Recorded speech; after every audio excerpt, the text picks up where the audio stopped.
Let us be clear, Ms. Albanese's report is not about human rights. It is not about peace. For years, Ms. Albanese has spread anti-Semitic rhetoric and blood libels. She had exploited her elevated UN position to spread hate. She has defended terrorists and shown an ambiguous and vile contempt for Israel, the United States, and the West. When Hamas are your biggest supporters, you are not standing for peace. You are standing for terror. The truth is that this shameful report is one-sided and lacks credible legal or factual foundation. She has taken the word genocide, born from the ashes of the Holocaust, and turned it into a weapon, not to defend victims of history, but to attack them. We agree, those who promote genocide must face justice. That is why we stand against Hamas, the terrorist organization with real genocidal intent. Yet this report makes no mention of Hamas's atrocities, no reference to the October 7th massacre, no reference to the torture of Israeli hostages, no reference to Hamas's public executions of Gazans. By erasing Hamas and its crimes from her report, Ms. Albanese hides the truth, defends the terrorists, and blames the victims. She calls convicted terrorists, murderers, and rapists Palestinian hostages, equating them with the innocent Israeli hostages held in Hamas's terror tunnels. Ms. Albanese, every time you try to curse Israel with falsehood and libels, your curses fail. Ms. Albanese, you are a witch, and this report is another page in your spell book.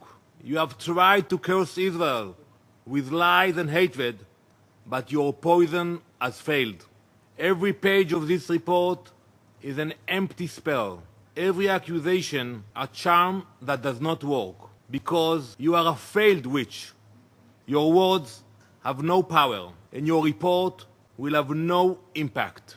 Every time you try to curse us, the opposite happens. On July 3rd, you demanded sanctions against global companies, including some of America's largest, for working with Israel. 6 days later, it was you who was sanctioned by the United States, not for defending human rights, but for spreading hate and lies. You parade as a lawyer, yet hold no license to practice. Instead, you wrap your bias in the language of law, hoping it will hide what it really is: Hamas propaganda. You call Israel the greatest threat to international peace and security, and for our suspension from every organization. Yet, it is Israel, the region's only liberal democracy, that is present in this room today. It is you, Ms. Albanese, who stands outside it.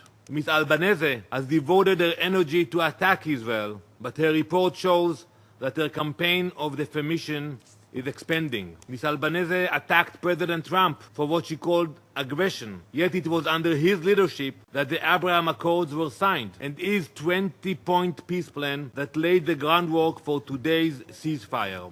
Her witchcraft failed, diplomacy has triumphed. So now she directs her curses toward other nations, our allies, partners and friends who stand for democracy and the rule of law. Then we can only hope her witchcraft fails once again. May her curses continue to backfire. The report presented today by Special Rapporteur Albanese is entirely devoid of credibility and impartiality. As Italy, we are not surprised. The content of the report blatantly exceeds the specific mandate of the Special Rapporteur, which does not include investigations into alleged violations committed by other states or entities, nor judgments on cooperation between third countries and the ICC. Even more concerning is the complete disregard, in particular during the last month, for the Code of Conduct for Special Rapporteurs, which includes common sense principles such as integrity, impartiality, and good faith. These are not optional. They are the foundation of any credible report of the implementation of the mandate and of the United Nations itself.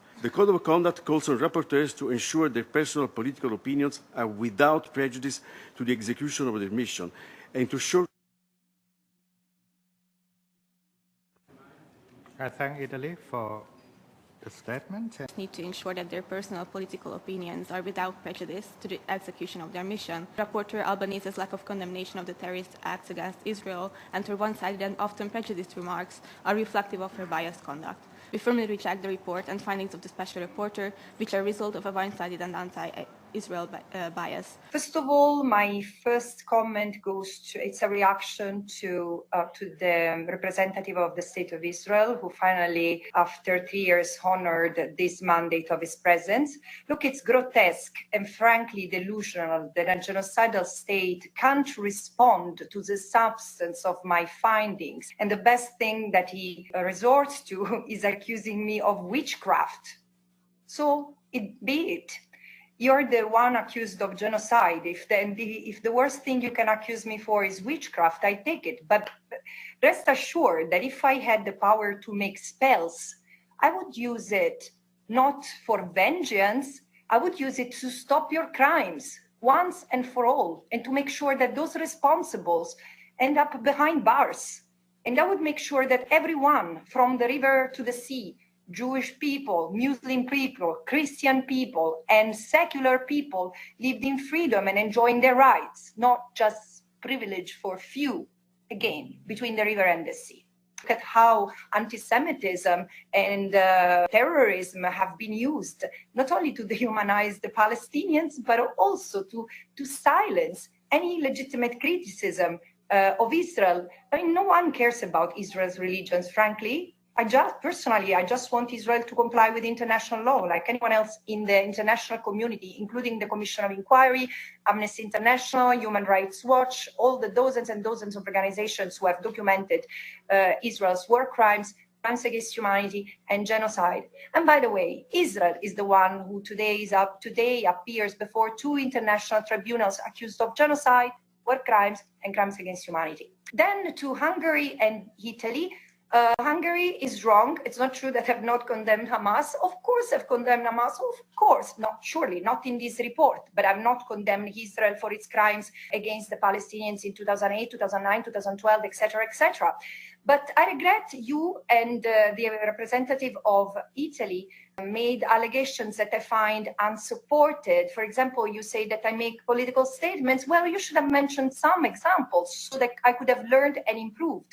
Otherwise, both of you seem reciting the talking points of the Israeli ambassador. To the representative of Ireland, my answer on which next steps can be taken to advance peace, I say respecting international law. The ICJ has spoken over and over the past 18 months, saying that it's genocide which calls states upon cutting ties with Israel, especially stop transferring weapons. And then the only roadmap to peace is about ending the root causes of violence, ending the occupation, now ending and remedying the genocide, and then ending apartheid.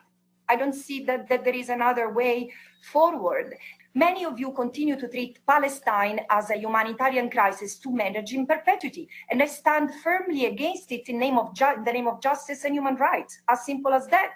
A member state, including Saudi Arabia, may want to use their influence to make sure that, as the ICJ has requested, Israel withdraws the troops, dismantle the settlements, and then stops using Palestinian resources, allowing also for reparations. This is what is to be done. Look at the peace plan that so many of you have uploaded in recent weeks.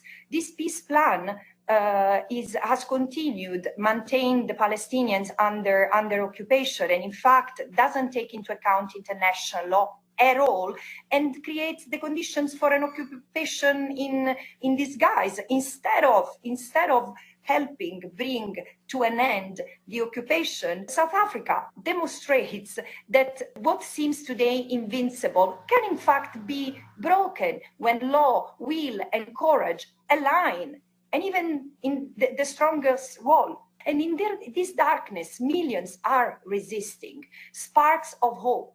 Shame on those calling themselves liberal democracies failing to restrain the powers of their police that try to silence conscience, or to support the hundreds of citizens from all over the world who continue to risk their life in the forms of a flotilla or global march, breaking the genocide instead of anticipating that breaking the siege and stopping the genocide is an obligation that is upon member states. As the global anti-apartheid movement of our time demonstrates, it's states that stay silent and complicit. The people united are rising. Workers are striking worldwide.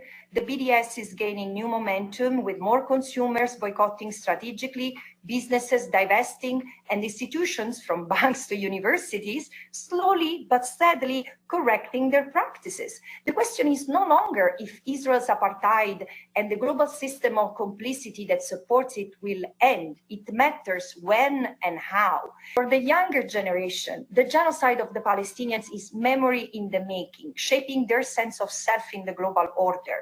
And whether recognized by states or not, accepted or not by those in power, the Palestinian struggle for freedom stands at the heart of the movement toward a truly decolonial world order.